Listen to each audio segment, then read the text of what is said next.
in the early 8th century could have predicted that the first chapter of Islam's history in India would begin with a mere teenager. But there, Muhammad ibn al-Qasim was, barely 17 years old, commanding troops at the very edge of the Muslim world. What lay beyond the Indus were the legacies of ancient civilizations, powerful local dynasties, thriving Buddhist centers, fortified river cities, and maritime networks that had shaped global trade for centuries. And into the uncertainty of this new world stepped our young hero. His mission would begin as a response to a border disturbance, but Muhammad ibn al-Qasim would eventually lead a conquest, laying the first foundation of Islam's presence in South Asia. Let us set up the stage. Since the time of Umar radiallahu anhu's rule, the Muslim world had been looking at India as the next frontier of Muslim expansion. In fact, there's a hadith reported in the Sunan of Nasa'i from Thawban radiallahu anh, in which the Prophet sallallahu alaihi wasallam is reported to make dua for two groups of his ummah that Allah will protect from the fire of hell. One group, he said, that will conquer Hind, India, and another group that will be with Isa ibn Maryam. And in fact, minor skirmishes had already begun from the time of the Khulafa al-Rashidun. A small town known as Qandabil, which is now known as Gandava in Baluchistan. This town, by the way, connects its way to Multan and other areas. This town was actually conquered in the time of Umar radiallahu anh. However, the death of Umar radiallahu anh caused the army to come back from India, and therefore this town was given back. During the time of Uthman radiallahu anh, another expedition also reached the land of what is now India, reaching the city or the place known as Makran in the land of Baluchistan. However, once again, this wasn't something that the Muslims maintained for a long period of time. In the time of Muawiyah radiallahu anh, a few excursions were also made, but nothing that made permanent progress. It took another 70 years before the decisive attempt was made to enter the Indian subcontinent. And this occurred under the leadership of the very young general Muhammad ibn Qasim. It was also during this time frame that the Arab merchants had already entered into trade with the lands of India. To understand these conquests, we have to understand the world in which all of this is taking place. This is the era of the Umayyads, and the Khalifa at the time was one of the most famous and powerful, the 5th Umayyad Khalifa, Abdul Malik ibn Marwan. Abdul Malik had a powerful, infamous, brutal general, Al-Hajjaj ibn Yusuf, who subdued numerous Muslim and even pious Muslim revolts and opponents to the Umayyads. Most notably, Hajjaj was the one who fought against the Khalifa Abdullah ibn Zubayr. And with that defeat, Hajjaj eventually is given the governorship of the eastern region of the empire. And because of this, he starts to send out his lieutenants in order to continue the expansion of the Umayyads. Hajjaj sent out expeditions to modern-day Afghanistan, modern-day Uzbekistan, and yes, India as well. And in charge of that expedition was the 17-year-old Muhammad ibn al-Qasim. Now, the fact of the matter is that we don't know that much about Muhammad ibn Qasim. We do know that he was born in Ta'if around 694 Hijrah and that he belonged to the powerful tribe of Thaqif. We also know that he was a direct relative, some say a nephew, of Hajjaj ibn Yusuf, and this is why Hajjaj trusted him so much. Muhammad ibn Qasim set out southwards towards India with a fairly large army composed of around 6,000 Syrian Arabs and 6,000 other troops. So over 12,000 people were in this army. And the historian Philip Hitti notes that Hajjaj had promised the governorship of China to whichever one of his generals could get there first, and it was between Qutayba and Muhammad ibn Qasim. However, neither of them actually reached China, and China would remain out of reach in this particular time frame. Some sources also suggest a more chivalrous motive for Muhammad ibn Qasim's entry into India, and that was to avenge what had happened to some Muslim women who had fallen into the hands of some pirates based in the Indian coast. And some modern historians also argue that the Umayyads had an economic motive in order to get to India and to secure the Muslim borders and increase the GDP. Whatever it might be, Muhammad ibn Qasim made his way to what is now called Baluchistan and the land or the city of Makran. And Muhammad ibn Qasim begins to conquer the region of Sindh, which is the lower valley and the delta of the Indus River. And this is taking place around 712 Hijrah. And from there, the rest of Sindh begins to be conquered, and within 2 years, the majority of this region and province now comes under Muhammad ibn Qasim's rule. The expansion reached Multan in the north of what is now the region of Punjab, and it also included what is now called Hyderabad. This is the Hyderabad of Pakistan. There's two Hyderabads now. This is the Hyderabad within what is now the modern country of Pakistan, and the seaport called a Daybul or a Deval. And Daybul is like an hour outside of where Karachi is now located. And Daybul at the time was one of the most prominent merchant cities, and it was inhabited by Buddhist merchants and craftsmen. Supplies and ammunition to Muhammad ibn Qasim actually were sent via sea, and the object of the mission was not only to propagate Islam or to take revenge, but also to rid the piracy along the Makran coast and to open up new markets and consolidate the Muslim economy. In Daybul, outside of Karachi, Muslims made use of catapults powered by 500 men. Modern historians say this is the equivalent of a counterweight of 3 metric tons, and it appears that this catapult had a range of several hundred meters. The locals submitted under a treaty enacted in 712 CE. However, the Brahman king Dahir, who was based in Alor, refused to submit. Large groups of Jats, one of the ethnicities of that region, were also captured and sent back to Al-Hajjaj ibn Yusuf.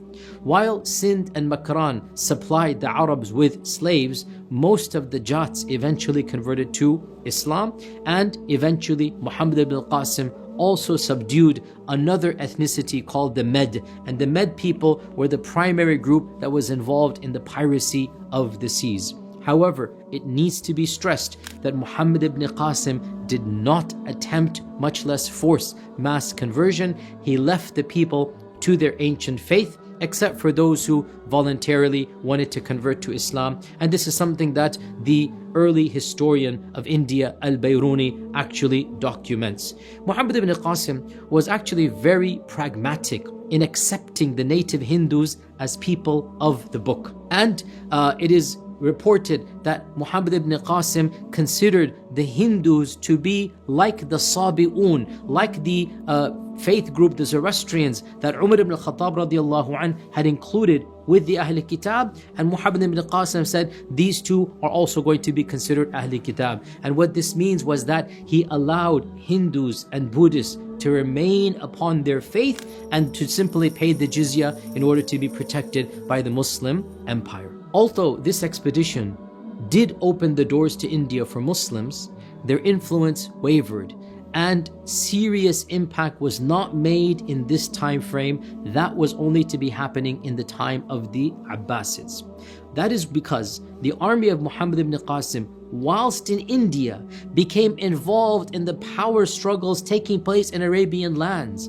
What was happening in Damascus was a mini struggle between various factions of the Umayyad dynasty, and that struggle impacted directly the effectiveness of Muhammad ibn Qasim. When the Khalifa Al-Walid ibn Abdul Malik wanted his son Abdul Aziz to become the successor rather than his brother Sulaiman, who should have been the rightful heir according to the Umayyad system, Hajjaj wrote to the army in India demanding that they cut off from Sulaiman. But it was Sulaiman who took over as Khalifa.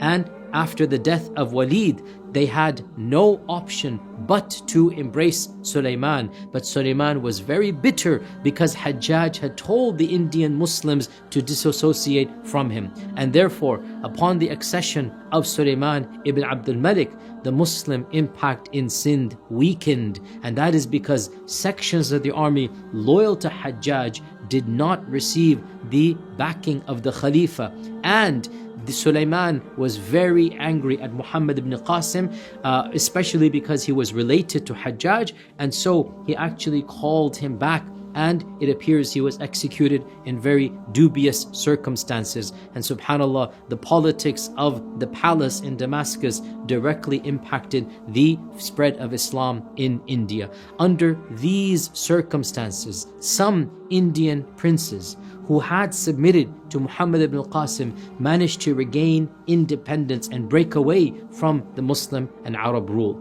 By the end of the Umayyad rule, many Arab Muslims actually left Hind, and this led to a time of somewhat chaos. Small principalities remain, but the power that Muhammad ibn al-Qasim had really waned away.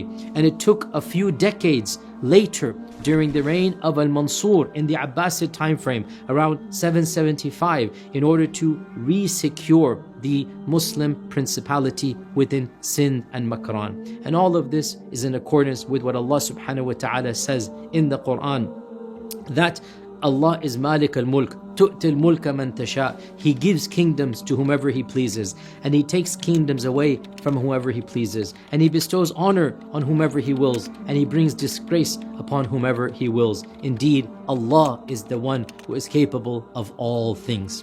The fact that Muhammad ibn Qasim was only 17 and yet was such a powerful and effective general is truly inspiring. In fact, there are parallels in early Islamic history when the Prophet ﷺ appointed Usama ibn Zayd as the head of an expedition to fight the Byzantine army, even though Usama radiallahu anh was barely 18 years old. And it was under his command that Abu Bakr as-Siddiq and Umar ibn Khattab radiallahu anh were the ones who continued that command of Usama. And this is what Allah subhanahu wa ta'ala mentions in the Quran, that it doesn't matter your background, the most noble amongst you are the one who have the most piety. Inna akramakum indallahi atqakum. Of the lessons we learn as well in this episode is the importance of gradualism and the importance of pragmatism in da'wah, and that societies do not change overnight with the passing of a political change. Rather, it requires time to become adjusted, to become committed to the faith, whether that is via gradual conversion or returning to religious observance after a period of indifference or neglect. One needs to be gradual in bringing about change. This also shows us Muhammad ibn Qasim's understanding of Hinduism as similar to Ahl Kitab, that he had a dynamic understanding of Islamic law, where the texts of Islam are applied to new circumstances that are not explicitly stated in the religious texts. And that is because the Quran gives rights to the Ahli Kitab, but Hindus are not mentioned in this regard. And Muhammad ibn Qasim and later the Hanafi school, they accepted the fact that all faith traditions can be treated like Ahl Kitab, and had this not been the case, then the reality is that Islam would not have had a stronghold in the land of Sindh and Hind. One of the lessons we also learn is that the turmoil in the early period of Muslim rule in Sindh truly highlights the dangers of factionalism and the dangers of disunity and conflict between the Muslims themselves. Allah subhanahu wa ta'ala reminds us in the Quran that وَلَا تَنَازَعُوا فَتَفْشَلُوا. Do not fight amongst yourselves. If you do so, you will lose courage and your strength will evaporate. And be patient. Surely Allah is with those who are patient. One of the main reasons, in fact, the main reason that the efforts of Muhammad ibn Qasim couldn't reach their potential, it had an impact and it opened the door, but the potential would have been 100 times more if the factionalism and the political disunity in Arab lands, in Syrian lands, in the palace in Damascus did not impact the Muslims of India. But unfortunately, that is exactly what happened. And with the fractionalization taking place in Arab lands, in the headquarters, unfortunately, this resulted in disunity and disruption and the eventual decline of Muslim power until it was revived back up by a later Khalifa. And with this, inshaAllah ta'ala, we will continue in a future episode about the influence of the Muslims of India and the very interesting and intricate history and the unique civilization and culture that Muslims of India produced. Until then, Jazakumullahu khair. Assalamu alaikum wa rahmatullahi wa barakatuh.